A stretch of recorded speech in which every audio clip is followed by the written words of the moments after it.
We have gathered today to introduce the fourth week of our lessons. DNow is over, and we are teaching these in our youth groups now. We've got Jeremy Loki and Wesley Morrow from Bamer's Church. Wesley, good to have you with us on the panel today, and we'll introduce the topic, which is to share. We've talked about how to be saved, how to understand salvation and experience salvation, and then to have it transform our lives, and then to live it in our lives. And now we are going to talk about sharing it with others. The greatest thing that happens in your life is a salvation experience. Why wouldn't you tell others about it? And it's not just a suggestion, it's a command from God to share the gospel with others. And so let me read some scripture. Romans 15, starting in verse 20, it says this, "And thus I make it my ambition to preach the gospel, not where Christ has already been named, lest I build on someone else's foundation. But as it is written, those who have never been told of him will see, and those who have never heard will understand." So Paul is encouraging those who are already believers to share the gospel where evangelism hasn't been preached yet. So there are people in our lives, in our schools, our communities who don't know the gospel and don't understand it. And so it's our responsibility to take the gospel message to a world that hasn't heard it yet. You said something there that is really important, that there are people who may not understand the gospel. They probably had a full understanding of what it means.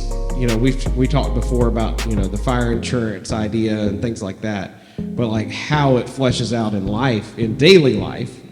And so I think that's a really important distinction, is people might know who Jesus is. They might know even the basics of the gospel, but that doesn't necessarily, we can't take for granted that they really understand really what it's all about. Yeah.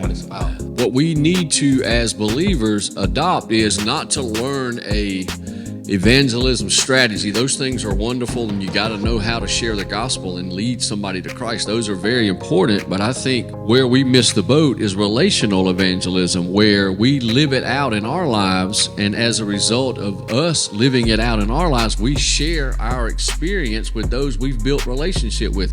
I can remember a couple times being at the high school during lunch, and there was this group of girls that would just sit alone by themselves. They would never really have anything to do with anybody around them. And I'll never forget that when we went over there to talk to them, it was me and an old buddy of mine, my best friend, and they didn't want to hear anything about the gospel.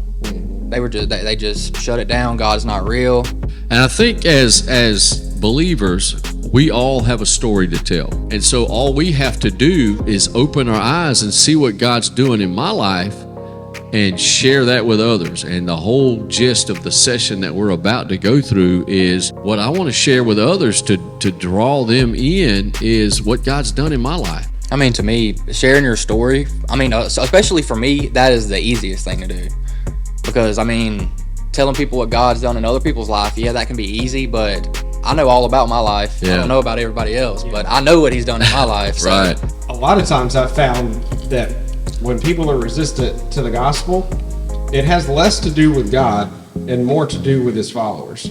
I've always heard it said that believers, of course, are the greatest witnesses to what God can do for you, but believers can also be the worst witnesses for the gospel. When we're not living out our faith in front of others, people see our lives and don't see any difference in the way they're living. The fact is this: when you take the stand, well, I'm really not into, that's just not my gift. I'm not a person that's going to witness to anybody else. You're witnessing whether you're living out your faith and sharing your story, or you choose not to live out your faith or not to share your story. You're still being a witness, just not a very good one at that point. When you share it with others, even if you don't know the right answer, they may ask a question that you just don't know. I mean, that happens to me too. But you're still sharing.